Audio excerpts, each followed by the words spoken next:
Hello friends, and now I will very quickly tell you the details of the update 2.08, bug fixes, new mech and weapon, surge buff and as usual a new battle pass.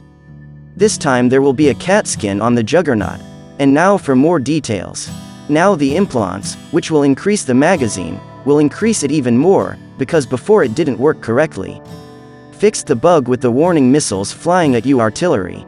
Sometimes it happened when the warning system did not work. Surge will get stronger. He will now be strong enough to take to the battlefield, at plus 50% HP and plus 45% movement speed. Additionally, Surge will have a 3-meter longer EMP radius and 1 second less cooldown. Furthermore, Surge will enter stealth upon completing Storm Dash and will remain invisible for the duration of the EMP effect. But technically, this is not total invisibility, but only for detection systems. That is, the enemies will not see you on the mini-map and over your head will not be displayed health bar. The same mechanics as Tengu invisibility after the jump. Plus 50% HP, sounds scary? But it's actually the health equivalent of Lancer Paragon Arachnos and MD. What about speed? Plus 45%, that's right, it'll be as fast as Killshot and Shadow. The invisibility ability once activated will be good for capturing the center point, and also bots will miss more often when shooting at you.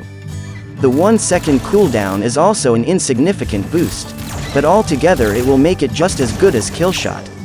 Time will tell how much Surge will appeal to players. By the way, its characteristics will change after a couple of days, not immediately. Next, I've already described the weapon in detail in one of my videos, and we'll be able to see the first version of Graviton Beam 10 in a few days. And its older versions will come later. And only for F2P players this weapon will be interesting. For those who have a lot of money and resources, it is better to wait for the appearance of the version on the 12 and 16, and the gun on 10 is not of much use in the late stage of the game. And the cherry on the cake, the new mech. We know him as Loki, but it turns out they decided to rename him and his new name Orion. As was the case with Tengu, who previously had the name Hidezo.